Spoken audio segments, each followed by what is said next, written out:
이 빌립보서는 로마의 그 옥중서신, 로마 가택연금 중에 기록한 옥중서신 중에 네 번째, 마지막 맨 나중에 기록된 서신입니다. 그래서 빌립보 교회에게 보낸 서신이죠. 한 줄로 요약을 하면 표대를 향하여 달려가는 그리스도인의 삶이라고 할 수가 있습니다. 이 빌립보라고 하는 곳에는 언제 복음이 전해졌는가를 보니까 2차 전도 여정 때 바울과 바나바가 다투고 신라와 함께 동행을 해서 1차 전도 여정 지역인 소아시아 지역을 거쳐서 전도 여정을 갑니다. 근데 이 드로아라고 하는 곳에 가서 복음을 저 비두니아 쪽으로 북쪽으로 가려고 하다가 하나님께서 환상을 통해서 마케도냐 사람이 우리로 와서 도우라라는 환상을 보고는 하나님께서 이 유럽 지역, 이 마케도냐 지역으로 건너가도록 하나님께서 이끄시는 그런 역사가 일어납니다. 그래서 성령님의 인도하심에 따라 건너간 곳이 바로 유럽의 첫 성인 네아폴리스나서 빌립보라고 하는 곳입니다. 이곳에 가서 회당을 찾아보니 회당이 없습니다. 이것은 유대인들이 많이 살지 않는 장소라고 볼 수가 있습니다. 근데 그곳에 가서 안식일에 복음을 전하려고 기도처를 찾다가 물가에서 복음을 전하는 부아디아시에 있는 자주색 옷감 장사를 인 루디아라고 하는 여인이 여인들 중에 그 여인이 사도 바울이 전하는 복음을 듣고 회심함으로 빌립보 교회가 시작이 되어집니다. 그래서 이 빌립보 교회에 대한 그런 2차 전도 여정은 사도행전 16장에서 18장, 그리고 이 빌립보 이야기는 16장 11절에서 40절까지의 내용이 기록되고 있습니다. 그래서 점치는 여종의 귀신을 쫓아내줬더니 나중에 여종의 주인이 바울과 실라를 잡아서 매로 치고 감옥에 갇히고, 그래서 감옥에서 밤중에 찬송과 기도를 하다가 옥터가 흔들리고 감옥문 열려서 나오다가 간수장 가족이 구원받는 사건이 일어나게 되죠. 그래서 이러한 배경 아래서 빌립보서는 주 63년 연금에서 가택연금에서 풀려나기 바로 맨 마지막에 늦게 기록되었습니다. 그리고 이 빌립보서가 기록되어지는 과정은 바로 골로새에서 에바브라가 가서 바울을 만나가지고 에베소서 그리고 골로새에서 빌레몬서를 기록한 다음에 이 빌립보서의 담임자였던 목회자였던 에바브라 디도가 방문을 해서 교회 소식을 전합니다. 왜냐하면 이 교회도 문제가 좀 있었거든요. 분열 문제도 있고 이단 문제도 있고. 그래서 이제 사도 바울은 빌립보서를 기록을 해서 에바브라 디도에게 보내는데, 원래는 디모데에게 보내려고 했어요. 왜냐하면 에바브라 디도가 이 로마에 와서 병이 걸리게 된 거예요. 그런데 이제 나중에 에바브라 디도가 안 돌아가고 디모데가 가면 걱정할까봐 어떻게 하나 고민하던 중에 하나님께서 에바브라 디도를 고쳐주셔서 건강한 몸으로 다시 이제 에바브라 디도가 빌립보서를 들고 빌립보에 가서 이 말씀이 증거되어진 그런 내용입니다. 그래서 에바브라 디도에게 빌립보서를 줘서 빌립보 교회에 전달된 이 성경이 빌립보서이다. 헬라어 이름을 보시면 프로스 필리페이시오스, 빌립보 교인들에게이고요. 이 기쁨의 소식이라고, 기쁨의 편지라고 불려집니다. 왜냐하면 사도 바울이 어렵고 열악한 환경 속에서도 매임과 고난의 현실을 불평하기보다 자족하고 기뻐하고 감사하는 태도가 기록되었기 때문에 기쁨의 서신으로 불려지고 있습니다. 기록자는 바울로 보고 있습니다. 그리고 이 이름 나오는 것들 여러분들이 이번 기회로 정리하시고 좀 헷갈리지 않도록, 그리고 에바브라 디도를 여러분 정리하시고요. 그리고 수신자는 빌립보 교회 성도들입니다. 대부분 이방인입니다. 회당이 없다라는 것은 유대인들이 많지 않은 지역이고, 그래서 이 빌립보 교인들의 거의 대부분은 이방인 그리스도인이라고 보시면 되겠고, 이 지역인 루디아를 비롯해서 여성들의 주도적인 활동이 일어났던 곳입니다. 굉장히 예수님을 믿을 때부터 이 교회는 사도 바울과 끈끈한 사랑의 관계의 교제를 이루면서 사도 바울이 늘 자비랑 선교를 했는데 필요할 때마다 물질적인 도움을 주었던 교회라고 할 수가 있습니다. 그리고 배경을 보시면 이 빌립보는 마케도니아 동쪽에 위치한 번영한 로마 식민지였습니다. 그래서 이곳에서 네아폴리와 빌립보가 약 20km 정도 되어지는데, 이곳에는 로마계 그리고 마케도니아계 그 소수의 유대인들이 섞여 사는 그런 곳입니다. 굉장히 종교적인 혼합 분위기가 강력하게 되어져 있던 곳인데, 2차 전도 여정길에 마케도니아에 최초로 세워진 교회라고, 즉 유럽의 첫 세워진 교회라고 할 수가 있습니다. 특별히 이 빌립보 교회는 사도 바울의 물질적인 선교 지원을 굉장히 자주 했던 그런 교회. 그래서 특별히 사도 바울이 빌립보 교회와 빌립보 교회에게 좀 굉장히 많이 고마워하는 그런 교회 중에 하나라고 할 수가 있죠. 그리고 이 빌립보는 이 알렉산더 대왕의 아버지가 이렇게 세워졌고, 루디아를 만나서 복음을 전한 루디아를 만난 강가이고, 루디아 기념교회, 루디아 집이 루디아가 회심하면서 그 집이 이제 가정교회가 돼서 루디아 기념교회가 빌립보 교회가 되어집니다. 빌립보 감옥들, 교회 터들, 기록년대 61년에서 62년, 그러니까 같은 연금에서 기록한 4개 예골 빌빌 중에 맨 나중에 기록된 서신서라고 할 수가 있습니다. 기록 목적을 보시면 빌립보 교인들에게 특별히 감사의 마음을 전하기 위해서 기록되었습니다. 왜냐하면 여러 차례 사도 바울의 재정적 도움을 주었기 때문입니다. 그리고 자비랑 선교를 했던 이 재정적인 사도 바울에게는 재정적 도움이 굉장히 중요했고 이제 고마운 일이었죠. 그리고 빌립보 교회에 분열이 있었습니다. 왜냐하면 유오디아와 순두계라고 하는 여인 때문에 그들이 서로 아마 싸웠습니다. 제가 보기에는 아마 나중에 본문에 보니까 어려운 사람들 돕고 하라는 권면의 이야기가 나오거든요. 아마 성교비 지출하는 것 때문에 분열이 좀 다툼이 있었지 않았나 그런 생각이 듭니다. 그래서 그들에게 믿음으로 승리하도록 당부하기 위해서 그리스도의 겸손한 마음, 한 마음 될 것을 강조하기 위해서 가르치기 위해서 기록되었습니다. 그리고 거짓 교사에 미혹되어져서 그들에게 영적 지침을 보여주기 위해 제공하기 위해서 기록되었고요. 그리고 구원을 완성하기 위해서는 그리스도의 선한 삶을 살도록 이렇게 신앙적 권고를 하기 위해서 기록되었다고 할 수가 있습니다. 특별히 이 빌립보서에 나타나고 있는 이단은 유대의 율법주의자들, 반도덕주의를 대표하는 거짓 교사에 미혹된 그런 이단들입니다. 그래서 첫 절에는 이제 바울이 빌립보 교회에 감사의 마음을 전하면서 편지가 시작되어지는데 교회 분열 위기 그리고 이런 거짓 교사들의 위험에 처해진 교회가 서로 그리스도의 겸손한 마음을 가지고 한 마음을 가지고 서로 섬기라는 분명과 더불어 그리고 그리스도를 아는 지식 외에는 자신은 배설물로 여겼으니 그리스도 안에서 화해하고 권고해라. 서로 권고하며 그리스도를 본받아서 그렇게 남은 믿음의 경주를 끝까지 달려가라 하는 권고의 이야기를 하면서 끝절은 그리스도 예수 그리스도의 은혜가 신령이 있을지어다는 축도로 맞춰지고 있습니다. 특별히 골로새서와 이 에베소서처럼 이 빌립보서에는요 사도권에 대한 그런 이야기가 없습니다. 빌립보서는 총 4장입니다. 세 부분으로 나누면 1장은 바울의 근황, 왜냐하면 지금 놀랬거든요. 사도 바울이 잡혀서 이제 감옥에 갇혔다니까 이 놀란 그런 모습들에게 바울의 근황을 알리는 내용들. 그리고 2장부터 4장 9절까지는 복음에 합당한 삶의 권면. 이곳에 이제 이 이야기 여기들이 이제 그리스도 안에서 다툼을 벌이고 한 공동체를 이루고 원망과 시비 없이 빛의 자녀로 살아가라 하는 내용들이 여기에 기록되고 있고 지금까지 잘 했듯이 앞으로도 표대를 향해서 믿음으로 같은 마음을 품고 교회 공동체를 세워나가라 하는 권면들. 마지막은 바울의 감사로서 거짓 교사 할례파를 조심하고 삼가고 그리고 하나님 부르신 부름의 상을 향하여서 하늘의 시민권을 가진 자답게 예수 그리스도를 바라보면서 끝까지 그 길을 걸어가라 하는 내용들로 이렇게 구성되어져 있습니다. 그래서 핵심 표대를 향해 달려가는 그리스도인 삶이라고 할 수가 있고 내용을 좀 자세히 중요한 부분들을 먼저 살펴보면 바울의 근황에서 감사의 간구와 기도가 나오는데 이 바울과 디모데는 그리스도 예수 안에 있는 빌립보 교회의 성도, 감독들, 집사들에게 편지를 한다라고 시작을 하는데 감독과 집사라는 직분의 이야기가 초대교회 최초로 언급되는 곳입니다. 여러분 교재를 보시면 122페이지라고 했는데 교재 거기 오타가 있거든요. 123페이지라고 86페이지에 나와 있는데요. 이거 여러분 오타 체크해드리 125페이지에 신약성경의 직분 디모데전서에 대한 직분 정리가 되어 있는 부분들입니다. 그래서 그 부분을 123페이지에서 125페이지로 여러분 수정하시고 나중에 참고를 해서 보시기를 바랍니다. 그래서 목회서 신으의 집사들은 복음을 선포하는 일, 그리고 교회를 다스리는 일, 그리고 감독을 돕는 일들로 그렇게 여겨지고 있죠. 그래서 여기에는 이때는 아직 이런 제도화되지 않은 그런 시대라고 할 수가 있습니다. 그리고 사도 바울은 이 성도들을 생각할 때마다 항상 감사하고 기도할 때마다 기쁨으로 하늘께 기도한다. 왜냐하면 빌립보 교인들이 예수님을 믿은 그때부터 복음을 위한 일에 참여했기 때문이다. 이 일은 바로 뭐냐면 사도 바울을 향한 변함없는 사랑으로 물질적 구원을 계속적으로 해줬기 때문입니다. 있습니다. 에바브라 기도가 지금 감옥에 있는 가택연금에 있는 바울을 찾아온 이유도 돕기 위해서 온 것입니다. 재정적인 도움을 주기 위해서. 그렇기 때문에 너희들이 지금 나한테 이런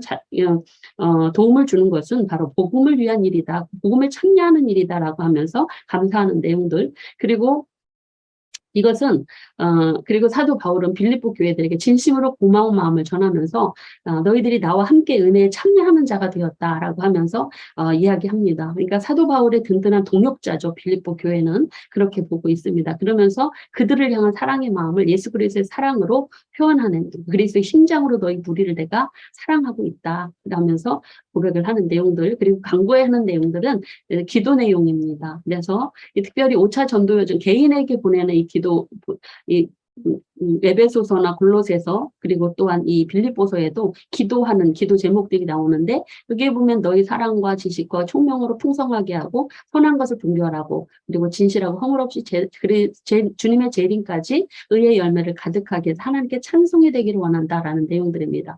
그리고 사도 바울은 자신이 지금 매여 있는 것에 대해서 이야기하는데 이것이 오히려 복음을 전하는 기회가 되었다라고 이 빌립보 교인들의 위로를 주는 내용들이 나타나고 있죠. 왜냐하면 바울의 투옥으로 인해서 근심할 그들에게 뭐라고 얘기하면 내가 지금 가택연금으로 당한 것은 복음의 패배가 아니다. 복음 전파의 진전이 될 것이다. 라고 하면서 그 이유는 나 때문에 지금 황제 시대에도 그러니까 복음이 전파되고 있다. 이방인에게도 복음이 전파되고 있다. 즉 사도 바울은 지금 갇혀있는 상황 속에서도 군인들에게도 거기를 찾아오는 이들에게 무조건 복음을 전해서 그들에게 복음을 전하고 있었다라는 것입니다. 그래서 매임이 오히려 실패가 아니라 오히려 복음이 더 깊숙하게 로마 제국 안에 들어갈 수 있는 계기가 되었다라고 하면서 말씀을 담대히 전하게 되었다라고 내가 매인 것 때문에 내가 주인님을 더 신뢰하면서 그렇게 복음 전파를 더 이루었다라는 내용들을 하면서 위로하는 내용들입니다.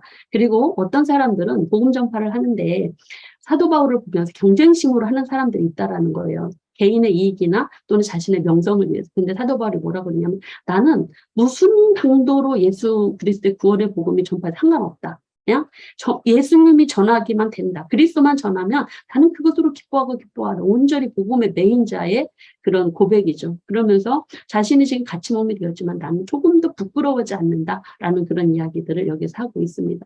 그리고 여기 시대라고 하는 것은 그러면서 사도 바울은 자기는 살든지 죽든지 그리스도의 몸에서 그리스도가 자기 몸에서 그리스도가 존귀케 되기를 원한다. 죽는 것도 나는 유익하다. 라고 하면서 내가 사는 것이 그리스도이다. 난 죽어도 살아도 그리스도 안에 있다. 이런 엄청난 신앙의 고백을 하면서 복음만이 바울에게 삶의 이유요. 죽는 것도 유익하다라고 그렇게 온전한 신앙을 이룬 모습을 고백하고 있죠. 그리고 시대는 총독의 관절을 의미합니다. 그리고 사도 바울은 육신으로 사는 것에 대해서 내가 지금 신앙 안에서 믿음의 사람으로 또는 육신 가운데 내가 죽음과 육신 사이에 끼어 있다라는 이야기를 하면서 바울은 내가 지금 너희를 떠나서 주님과 함께 있어도 난 좋다. 훨씬 좋다. 근데 살아있는 것은 더 좋다. 왜냐하면 너희들에게 유익하니까 복음을 전할 수 있으니까 지상의 교회들에게 내가 필요하니까 그러면서 사나 죽으나 내가 오직 주의 것이로다 하는 그런 모습들 우리가 좀 그리스도인이 이렇게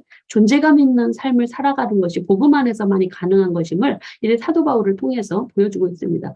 사도 바울의 우선순위는 예수 그리스도 복음 전하는 것, 교회의 유익 이거 외에는 없었습니다. 그리고 바울의 본면의 이야기가 나오는데 첫 번째로 그리스도의 복음에 합당하게 살아라. 한 뜻으로 복음 신앙을 위해서 합력하라. 복음 전파를 위해서 합력해라. 대적자, 율법주의 이고조들을 두려워하지 말고 담대하라. 그러니까 이단들이 와서 판쳐도 염려하지 말으라는 이야기입니다. 그리고 교인들을 위해서 권면하는 내용인데 너희들이 예수 그리스도를 믿는 것뿐만이 아니라 고난도 함께 받아라. 왜냐하면 사도 바울이 지금 고난당한다고 염려할 것이 없다. 왜? 하나님 우리 편에 세워있기 때문이다. 이런 이야기를 합니다. 그리고 두 번째에서 복음에 합당한 삶에 대해서 항상 복종하라. 여기에서 고린도 이 빌립보교의 문제, 유오디게와 순두게라고 하는 두 여인 때문에 이제 분열하는 문제, 이들에게 한 마음을 가지고 구원을 이루어라라고 다툼으로 하지 말고 다른 사람을 위해서, 다른 사람의 유익을 위해서 살아라. 이기심 버려라. 그래서 그 겸손하고 한 마음의 예표로 예수 그리스도 이야기를 합니다. 그래서 빌립보서 2장 5절부터 그리스도의 마음을 품어라. 겸손의 마음을 품어라. 예수님이 어떤 분인지 아냐? 하나님과 동등하신 분인데 완전히 사람이 되어서 십자가 죽기까지 하나님의 뜻을 복종하고 순종했다. 그래서 하나님께 영광을 돌렸으니 하나님께서 그를 높여주셨으니 그렇게 살아라 하는 권면의 말씀들을 주시고 있습니다. 예수님 걸으신 길은 모든 그리스도인들의 삶의 근거요 힘이요 모본이다라는 것들을 보여주는 내용들입니다. 그래서 하나님의 본체에 대해서는 하나님이 예수님과 속성과 성품이 동일하다. 라는 말씀이죠. 그리고 복음에 합당한 두 번째 삶은 구원을 이루라는 거예요. 지금 사도 바울이 그들과 함께 없어서 항상 복종하고 말씀에 두렵고 떨림으로 구원을 이루는 삶을 살아라. 왜? 구원의 측면에는 예수 그리스도의 십자가의 구원의 은혜를 믿어서 칭의의 은혜가 있는 것처럼 또 성도들의 삶 속에서 구체적으로 실현을 이루어야 될 성화의 삶이 있다. 우리가 레위기서로 말하면 정결법과 우리가 그 성결법이죠. 삶 속에서 어떻게 예수 그리스도 닮아갈 것인가 하는 분야가 있기 때문에 지금 너희가 구원받았다고 그리고 손 놓고 있지 말고 하나님 기쁘신 뜻을 따라 예수님의 마음을 품고 모든 일을 원망과 시비 없이 한 마음으로 잘 교회 공동체를 세워라 하는 이야기들을 하고 있습니다. 그리고 사도 바울은 자신이 빌립보 교회의 믿음의 재물 위에 섬김 위에 내가 내 모든 남겨진 피 한 방울까지도 전제로 드려도 나는 너희와 함께 기뻐하고 기뻐할 것이다 하면서 자기의 생명을 하나님 앞에 복음 전파를 위해서 드리는 것에 대해서 기뻐하는 모습들 그러면서 자기는 생명을 드려도 괜찮으니 너희 제발 다투지 말아라 하는 이야기들 합니다. 그래서 전제는 이제 디모데 후서에 가서 좀 더 말씀드리겠는데 전제 안에는 이 사도 바울의 교회를 향한 헌신적인 사랑, 예수 그리스도의 십자가의 사랑을 보여주고 있는 모습이 전제라고 할 수가 있습니다. 디모데 후서에 가서 말씀드릴게요. 그리고 디모데와 에바브라디도에 대한 파송을 이야기를 하고 있습니다. 이 부분에 대해서는 이제 아까 초반기에 이야기를 했는데 디모데를 보내렸다가 계획이 안 돼서 결국 에바브라디도가 건강한 모습으로 갔는데 디모데가 어떤 사람이냐 하나님을 위한 그런 분사된 일꾼이다라고 하는 그런 소개하는 내용들 그리고 에바브라디도를 원래는 이렇게 병에 걸려서 중병에 걸렸지만 그러나 너희들이 염려할까 봐 디모데 대신 에바브라디도를 보낸다 하면서 에바브라디도를 통해서 이제 그들의 염려를 불식시키는 그런 사도 바울의 배려들 나타나고 있고 또 그리스도를 아는 지식에 대해서 사도 바울은 이야기하면서 대적들에 대한 그 이단들에 대한 경고의 말들을 하고 있습니다. 특히 교회 안에도 불화를 일으키고 있는 유디아와 순두교의 불화뿐만이 아니라 육체를 자랑하는 할례파들 이들은 예수님을 믿어도 할례받아야 된다라고 하는 유대 율법주의자들이죠. 그들은 육체를 자랑하고 육체를 신뢰하는 자들이다. 그런데 그래서 그들이 이방 그리스도인들에게 와서 할례도 받아야 된다 하면서 신앙의 위기를 줬는데 그들은 악한 자들, 개들, 행악자들이라 부르면서 그들은 몸에 해하는 이런 일들을 상가라고 경계합니다. 할례를 하지 말라는 거죠. 진정한 할례는 어디에 있다고요? 바로 우리가 진정한 할례이다. 마음의 할례를 하는 게 진정한 할례이다. 그래서 예수 그리스도 믿고 세례받아 성령으로 봉사하고 육신을 신뢰하지 않은 그리스도를 자랑한 우리가 진정한 할례파이다. 이렇게 이야기를 하는 내용들. 그리고 율법주의자였던 사도 바울은 자기가 자기 변호를 하면서 나도 온전한 유대인이다. 그런데 지금은 그리스도를 알고 나서는 내가 그 모든 걸 다 버렸다. 자기 유대인으로서 입장에서 육적 자랑의 조건들을 갖춘 사람을 고백하는 내용들이 이 3장에서 5절, 7절, 9절 말씀입니다. 그 중에 나는 내가 갖고 있는 자랑거리 다 있지만 나는 오직 그리스도 대신 예수님만 아는 지식이 최고였다. 그래서 내가 갖고 있는 모든 걸 잃어버려도 나는 괜찮다. 나는 그리스도 안에서 얻고 나는 그 안에서 발견되려고 한다 하는 내용들을 이야기하고 있죠. 사도 바울에게 있어서는 오직 예수 그리스도 그의 삶의 이유요, 전부요, 최우선이요, 그의 지식의 모든 것이었습니다. 우리도 좀 그렇게 됐으면 좋겠습니다. 그리고 표대를 향하여 가라라고 하는 말씀을 주시는데 지금 바울의 신앙의 목표가 표대를 향하여 가는 자기의 모습을 본받으라고 권면을 하면서 너희들도 하늘의 시민권을 가지고 있으니 부름의 상을 향해서 그렇게 달려가자라는 그런 이야기죠. 그래서 신앙의 바울의 표대는 예수 그리스도의 고난과 죽으심과 그걸 체험하고 부활에 이르려는 거예요. 사도 바울은 이것 때문에 자기가 그 사역을, 이 복음 사역을 힘을 다하여 한다라고 고백을 하면서 이 목표를 잡으려고 난 달려가고 있다. 부활의 영광에 동참하려고. 그러니 바로 그렇게 고백하면서 이 빌립보 교인들도 그렇게 이제 신앙의 목표를 예수 그리스도에 두고 달려가라는 그런 권면입니다. 신앙의 수준이 어디에 있든지 어디에 이르렀든지 그냥 계속 가라 하는 얘기죠. 그래서 성도는 하늘의 시민권을 가진 자이니 하나님의 부르시는 상을 향해서 달려가야 된다. 그리고 나를 본받는 사람들을 봐라. 그리고 그들을 눈여겨봐라 하면서 그 여러 사람들이 예수 그리스도의 십자가의 원수로 행하지만 땅의 것들을 생각하는 그 사람들이 그들은 결국 멸망을 당하고 눈물을 흘릴 것이다. 그러나 바로 그들이 바로 이제 할례파드림을 이야기하면서 너희는 나를 본받아서 십자가 예수 그리스도의 부활에 동참하기 위해서 달려가라는 이야기들을 반복해서 시민권을 가진 자로서 자기 몸을 죽이고 영광의 힘으로 변화할 것을 증거하면서 부활을 여기서 굉장히 강조하면서 부활 중심의 신앙을 강조하는 내용들이 나타납니다. 그리고 같은 마음을 품으라, 이 이야기는 바로 이제 분열되어진 이 여인들이 서로 다툼으로 같은 마음을 품으라는 이야기인데, 성도들의 마음가짐이 서로 사랑하고 사모하는 형제들, 그리고 서로 기쁘며 멸류가 아닌 사랑하는 자들아라고 하면서 주 안에서 굳게 서라, 하나님의 시민권을 가진 자이니 굳게 서라, 이렇게 이야기하고 있고, 그리고 주 안에서 같은 마음을 품으라, 그리고 바울과 함께 힘쓰던 여인들을 좀 도와라, 그리고 그 외에 나의 동역자들도 좀 도와라. 왜냐하면 그들의 이름은 생명책에 있다. 어쩌면 여기에서 분열이 이런 문제 때문에 아마 일어나지 않았나 하는 생각이 들어요. 그래서 어려운 사역하는 사람들을 도와라 하는 내용들을 얘기하고 있고요. 그리고 관용에 대한 생활의 분면에 대해서는 모든 사람들을 너희들의 관용을 알게 하고 항상 기뻐하라. 주님의 재림이 가까우고 있다 하면서 교회 내 분열 문제, 할례 문제 때문에 염려하고 근심하지 마라. 항상 기도에 힘쓰고 감사함을 하나님께 깨어 있어라. 하나님이 지켜주신다 하는 내용들. 그리고 마지막으로 참된 삶에 대해서 이제 이야기를 하면서 평강의 하나님이 함께할 것이니 늘 경건하고 옳고 정결하게 칭찬받으며 덕을 생각하면서 살아라 하는 내용들. 그리고 마지막으로 이제 사도 바울이 자족과 사랑에 대한 감사의 내용들, 자신이 어떤 형편이든지 자족하기를 배웠다. 나는 내게 능력 주시는 자 안에서 내가 모든 걸 할 수 있다. 이 자족은 스스로 만족하는 거예요. 이 사도 바울은 물질적 후원이 의존하지 않았다라는, 환경이 나빠도 좋아도 그 모든 걸 초월했다라는 거니까 자족은 그냥 어떤 매여 있는 게 아니라 모든 게 가능했다라는 것입니다. 그래서 모든 환경에 나는 만족하는 법을 배웠다라는 고백을 여기에서 하고 있죠. 그래서 모든 형편이라는 건 어떤 환경에도 내 내적에 흔들림이 없다. 강한 내적 힘을 의미하고 있는 것입니다. 그래서 모든 상황 속에서 역사하시는 그리스도를 능력을 믿기 때문에 나는 상관없다. 그래서 사도 바울은 내가 모든 걸 할 수 있다라는 거, 그러니까 고생과 시험과 불시험 이거를 통과했기 때문에 이런 고백이 나오는 것입니다. 그냥 온 실속의 화초가 아니어서. 그래서 모든 상황에 대처할 수 있는 자가 어떤 상황에서도 능력 주시는 자 안에서 모든 것을 할 수 있다라는 고백을 하고 있고, 사랑에 대한 감사는 마지막으로 자신을 어려울 때 도와준 빌립보 교인들에게 고마움을 전하는 그런 내용들입니다. 너희들이 복음 전파할 때부터 나에게 도와준 사람 너희밖에 없다. 그래, 난 지금 풍족하다 하면서 그들에게 이제 고마운 믿음과 사랑의 열매에 대해서 고마움을 표하고, 그리고 축복하는 내용이야. 너희가 어려울 때 나를 도와줬는데 그리스도께서 영광 가운데 너희에게 풍성하게 쓸 것을 채우시기를 원한다 라고 하면서 무난하고 이 빌립보서가 맞춰지는 걸 볼 수가 있습니다. 그래서 표대를 향해 달려가는 그리스도의 삶인데, 이 빌립보 교회는 유럽의 최초로 세워진 이방 교회입니다.